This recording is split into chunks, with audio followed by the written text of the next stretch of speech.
Sebagai rakyat Malaysia yang berjiwa patriotik dan cintakan tanah air, prinsip-prinsip rukun negara kita sentiasa kita junjung.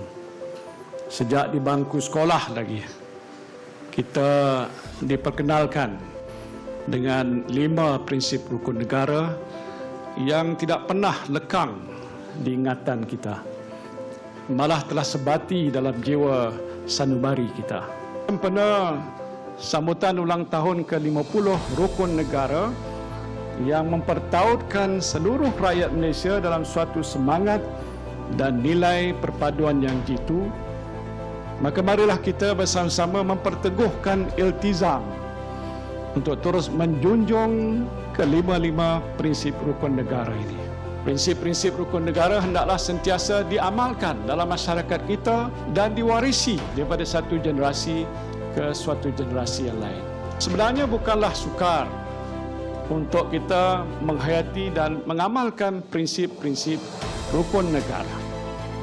Yang penting ialah kita mempunyai kesedaran untuk sentiasa mengeratkan perpaduan dan juga memelihara keharmonian masyarakat kita menerusi amalan prinsip-prinsip dan nilai-nilai murni yang terkandung di dalam rukun negara. Itu saya ingin mencadangkan supaya pendidikan rukun negara dijadikan agenda teras kerajaan.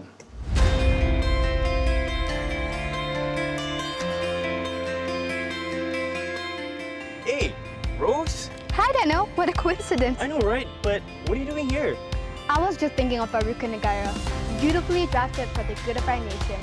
So I decided to come here to ponder upon the Rukun Negara's 50th anniversary this year. And you? Well, that's very patriotic of you. Just like yourself, I am here for the same reason. In fact, you know what? The principles of Rukun Negara are very important because it is what that unites all of us as Malaysians. You know what? It's important for the country, for our nation, and for the people. And the Rukun Negara is the key that unites all of us as one Malaysia, and we, as the younger generation, we should be aware of that.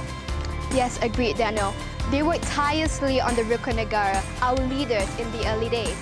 And this year, the Rukun Negara will be celebrating its golden anniversary for 50 beautiful years. Maka kami, rakyat Malaysia, berikrar akan menumpukan seluruh tenaga dan usaha kami untuk mencapai cita-cita yang tersebut berdasarkan atas prinsip-prinsip yang berikut. Kepercayaan kepada Tuhan. Kesetiaan kepada raja dan negara. Keluhuran perlembagaan. Kedaulatan undang-undang. Kesopanan dan kesusilaan. What do the young people in this country have to say about our Rukun Negara? Well, you, Rose, are in that category too. What do you think about the 5 principles of Rukun Negara? Well, looking at the first principle, kepercayaan kepada Tuhan, religion teaches us all to be good to one another, and it's a great reminder about practicing kindness towards one another regardless of age and background. Quite an interesting take, Rose. Well, let's listen to the others. Come on, let's go.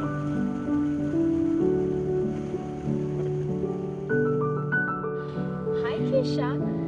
Do you know about the Rukun Negara? Can you tell me? Oh yes, of course I do. There are 5 principles. Rukun Negara is the key to unity for Malaysia, our beautiful country. Can you read one of the principles for me? Sure, kepercayaan kepada Tuhan or belief in God. Sure, kesetiaan kepada raja dan negara or loyalty to king and country.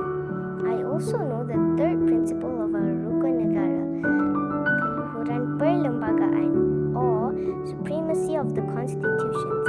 As citizens of Malaysia, we have a duty to respect and appreciate our constitutions holistically.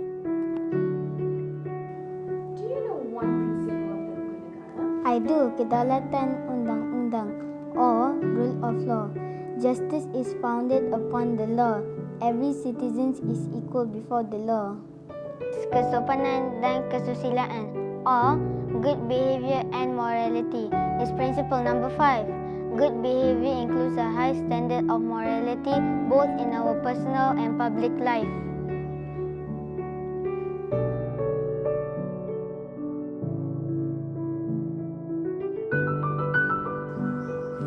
Now let's take a listen to other fellow Malaysians taking that pledge. Yeah.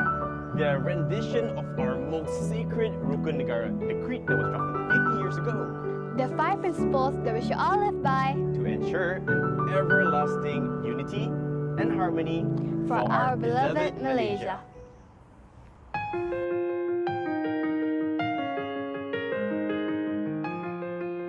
So the idea behind making the Rukun Negara is to bind the people together so that everybody is committed, not legally but morally, to the idea of Malaysia becoming their country. Just a place where people just earn their living, but they must be committed to make Malaysia to be the homeland. Okay? So because of this, we drafted the Rukun Negara. It could be regarded as a spirit which make people realize how important it is to maintain the race relations. We drafted it taking account of the religion of people in Malaysia and also the provision of the Constitution. The Constitution says in Article 3 to say that the religion of Islam is the religion of Malaysia. Although other people were entitled to practice their own religion. And this is provided also in the Constitution, Article 11, that other people also can practice their own religion. Provided there will be no quarrel. Rukun Negara should be regarded as a spirit which binds these people together. And not just make Malaya to be a place where people earn a living, making their riches, then go back to their own original country. People have sacrificed their countries, their effort in order to get to Rukun Negara. I like very much that Rukun Negara will continue to be respected and practiced so that Malaysia should become a stabilized country with nobody suspicious of each other. And then because of this, I hope Malaysia will continue to be a nation forever.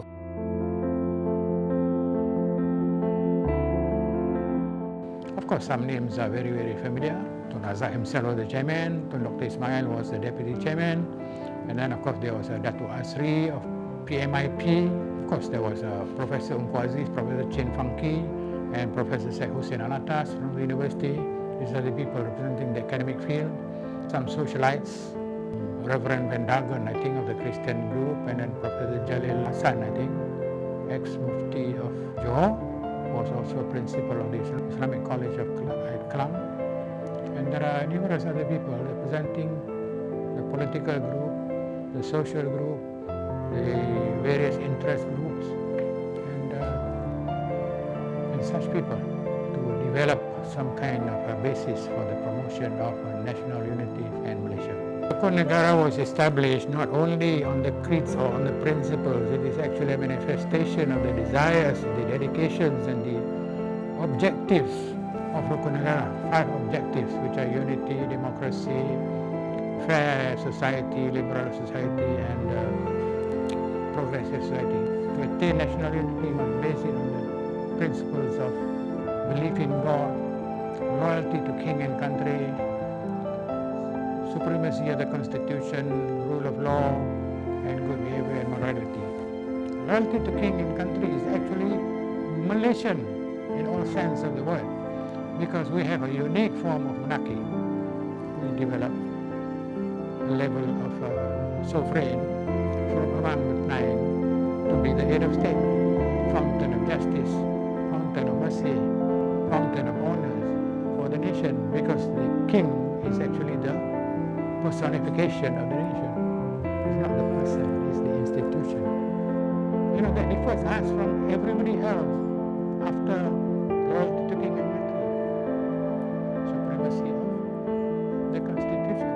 That is the basis for all laws.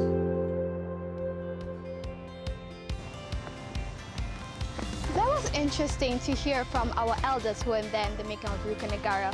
Their sharing on those historical moments are indeed invaluable. That is actually so true, Rose. I mean, as the younger generation and future leaders of our beloved Malaysia, it is our duty to strive to keep the nation's unity intact. In fact, you know what? I think the reason why we have our Rukun Negara, it is here to remind us, to teach us, to be tolerant, to be respectful to all differences, beliefs, as well as practices within the community. That will ensure a harmonious life within our multi-ethnic nation. Everyone should treat each other with kindness, tolerance and respect as one big happy family. The Rukun Negara, or Malay for National Principles, is the Malaysian Declaration of National Philosophy instituted by Royal Proclamation on Merdeka Day in 1970. The Malaysian government sought ways to foster unity among various races in Malaysia. One of the methods used to encourage unity is the Rukun Negara.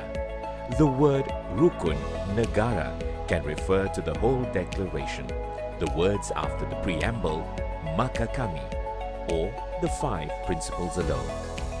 The formulation of the principles of Rukun Negara was the effort of the National Consultative Council or Majlis Perundingan Negara or MAPEN, headed by Tun Abdul Razak. The aim of the Rukun Negara is to create harmony and unity among the various races in Malaysia. Hey guys, and now we're back in studio. Whew, I kind of like the studio better than outside, but it was a wonderful stroll outside, our little Rukun Negara stroll. At least we did learn a lot about our Rukun Negara and also how it plays a vital role in uniting all of us. Don't you think so? Yes, agreed, Daniel. The young people of today, including myself, have a lot to learn. Not only about the 5 principles in our Rukun Negara, but how we should apply it in our daily life. And because of that, we are going to have a couple of friends over with us in the studio today to have a little bit of chit-chat session on their thoughts on the Rukun Negara. So, here with us today, we have Nadia Ismadi and Vignes Wandura Raj. Welcome to our special edition on our Rukun Negara and Nation United, a special program by BERNAMA. Woo! Hi guys, are you guys okay? Alright, so Vignesh, you want to put you on a hold first. I'm going to start with Nadia. So Nadia, can you share with us your thoughts and maybe experience on the Rukun Negara? Because after all, we are celebrating our 50th golden anniversary for Rukun Negara. Yeah, so happy anniversary to our Rukun Negara first and foremost. I do think growing up, this is something that a lot of Malaysians can relate to. We used to recite this every single day at Every morning, Maka Kami. So I think I never took that at heart for the longest time, but as I grow older, I realized these core fundamental principles are actually what shaped me as a person and also what shaped me as a Malaysian. And I think this is the set of principles that all Malaysians should hold close to our hearts. That is very true. Quite an excellent point there. Very interesting. Vignesh, do you have anything to share with us? Yes, I do. And I come from a school in Taiping, St. George Institution, and one of the values that they emphasize a lot on is nation building. And how we pursue nation building in terms of the context of the education is through Rukun Negara, but not only the oath part, which is the action, but also the objectives of what this action would like to pursue, like being kind to other people and having a liberal understanding with other cultures, different races and religion. And I think this is really important when you're 13 or 14 years old and understanding the Malaysian ideology, the Malaysian ideology and coming out to become a citizen. This creates an overarching framework that you operate in, and I think this is really powerful for young generation. Yep. I think one thing I couldn't agree more is like we Malaysians, we're actually very friendly to some extent. Like the makcik beside you, the pakcik beside you at the pasar, you guys say good morning, selamat pagi. You just wish any random people and you call them auntie, uncle. Like everyone's your sibling. And that's one thing like the core of Rukun Negara that we hold very close to our heart. Okay, before we take this further, let's take a listen to this very special interview. Let's check this interview out.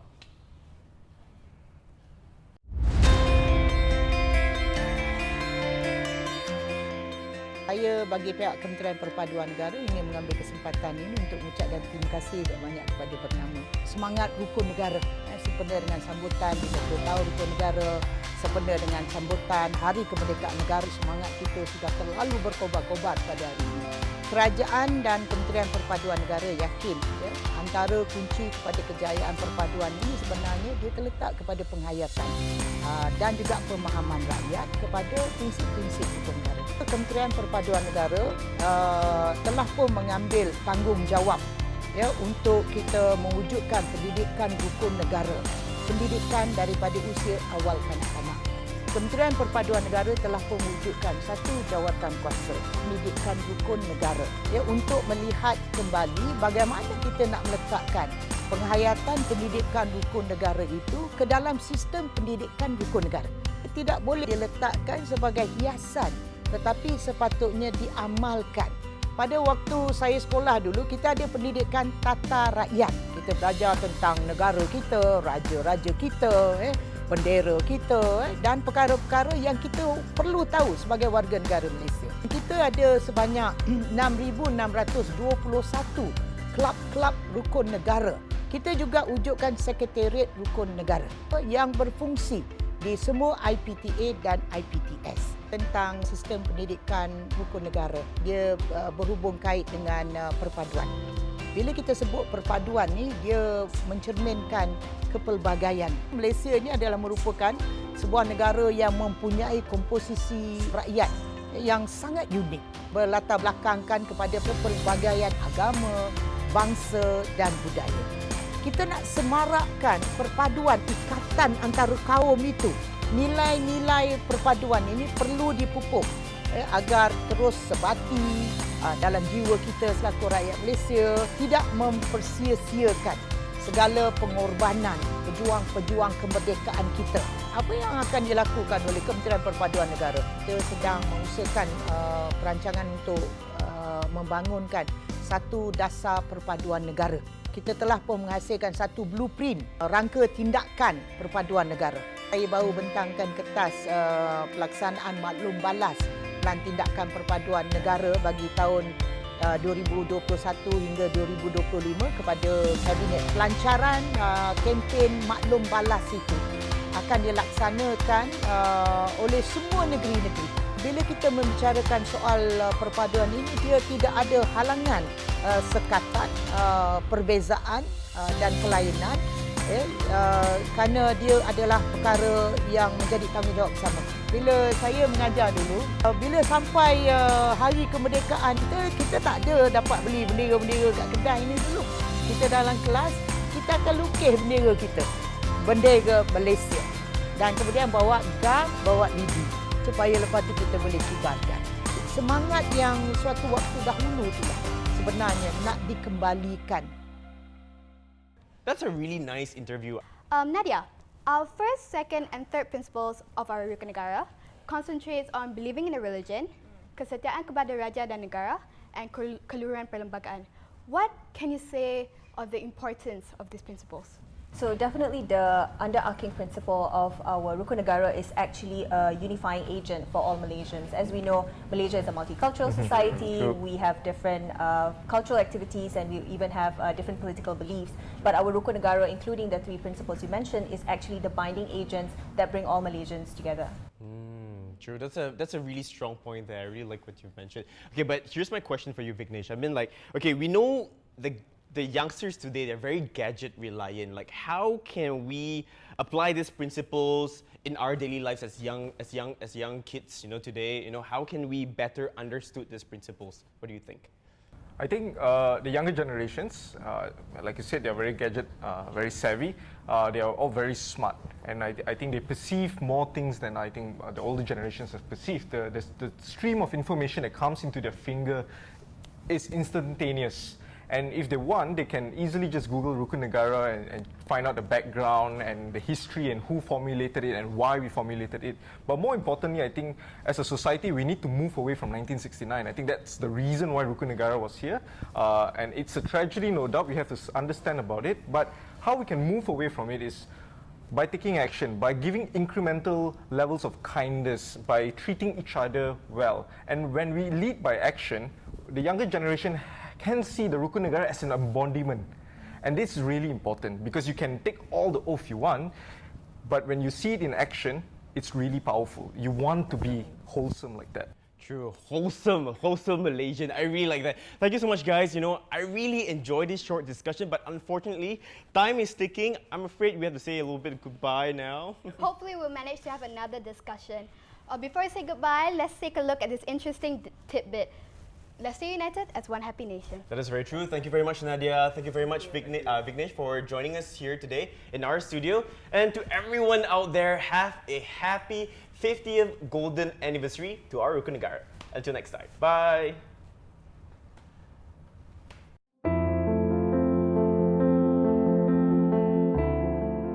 Unity was fairly good in my time when I was in school and subsequently too when I was at work. A good example those days is when there was a situation, there was a curfew, and my Chinese friend, colleague, felt uncomfortable, and the first thing she did is she called me. She said, "Can you please let me come to our house because I want to. You can shelter me." Because I'm afraid there's some issue that I might be in danger because my husband is not around. And without thinking twice, I said, of course, multiracial. I feel that at that time, there was that unity and understanding that we are just members of the community of Malaysia. We are Malaysian. The other part of Malaysian is quite unique. Without thinking even of Rukun Negara, we do put people together. Those days, due to upbringing, due to the fact that of our communal interaction, you don't have to think twice about helping each other. And it doesn't matter what race you are, but the fact that you are Malaysian, you're one, and you are neighbors, so therefore you take care of each other. In terms of the children, I always tell them, that I just bring them up without having to worry about them because for me, they just should mix and be sociable with anyone, doesn't matter who it is.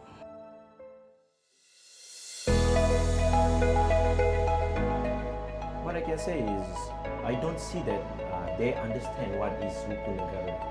And Rukun Negara is just like something that we just put on the exercise book, magazines, media, but they don't understand. I asked them to interpret what is Rukun Negara, what is sopanan dan kesusilaan, what is kesetiaan kepada raja. The student, they don't even give me the right answer. They don't even give me the answer that I want. I can see that the student actually, they don't understand. We don't know how to make any answer from their interpretation. Then at the same time, how we're going to understand them, how we are going to make them understand what is Rukun Negara. What I can see, which is my generation is different from them. There are generation where the technology is starting to develop, but me, the transition, the stages from nothing, but now we really need the gadget. This is the generation, the trend. This generation especially, what I can say is, they don't see what is happening before. They don't understand what is the history for our country especially. They don't see the sacrifices and they just like, oh, this is history, so on. How to help them understand what is Rukun Negara is, of course, movie. Okay, movie is one of the best for them to understand. That's why even in our college, when Independence Day, we held a program for students to watch a movie. Even me also, when I watch the movie, I can feel it, like, oh, this is the sacrifices from our nenek moyang semua. All the education institution, especially, they need to work harder to make them understand, to make the student understand what is Rukun Negara. Selamat menyambut ulang tahun ke-50 Rukun Negara. Selamat menyambut ulang tahun yang ke-50 Rukun Negara. Happy 50th anniversary to our Rukun Negara. Happy 50th anniversary to our Rukun Negara.